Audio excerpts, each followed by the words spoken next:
যারা দেশপ্রেম নিয়ে কাজ করবে এবং যারা দেশের জন্য কাজ করে, যাদের মধ্যে দেশপ্রেম আছে, সেই দেশপ্রেমিকদের কিন্তু বৈষম্য বিরোধী ছাত্র আন্দোলনের সময়কার দায়িত্ব দিতে চাইবেন।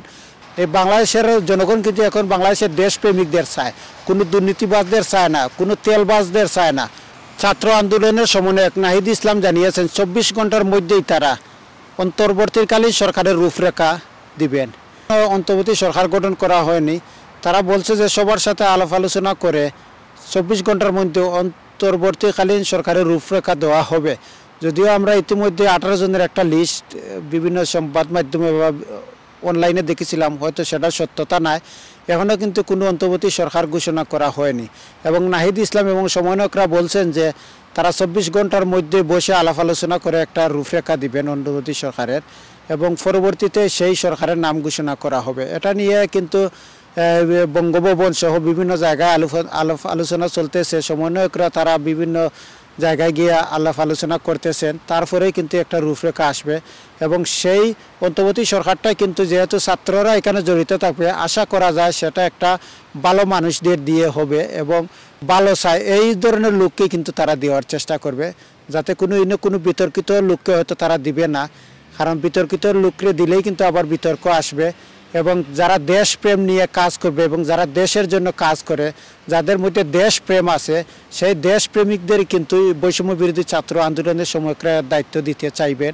কোনো রাজনৈতিক দলের সাথে জড়িত বা বিভিন্ন রাজনৈতিক দলের সমর্থক কাউকে দিলেই কিন্তু আবার বিতর্ক আসবে, আরও বিভিন্ন ধরনের সংঘাত আসতে পারে।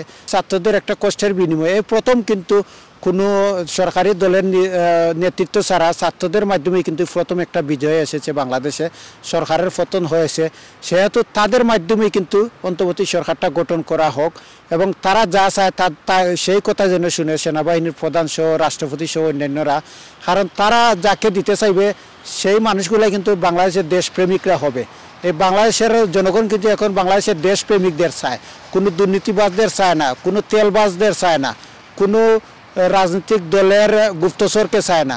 সবাই চায় বাংলাদেশের স্বাধীনতার পক্ষের এবং বাংলাদেশের প্রতি ভালোবাসা যাদের মধ্যে অন্তরে আছে এবং যারা এই দেশকে এগিয়ে নিয়ে যেতে পারেন, তাদেরকে যেন সেই দায়িত্বটা দেওয়া হয়, সেটাই কিন্তু সমন্বয়করা চাইবেন এবং সেটাই তারা চেষ্টা করতেছেন।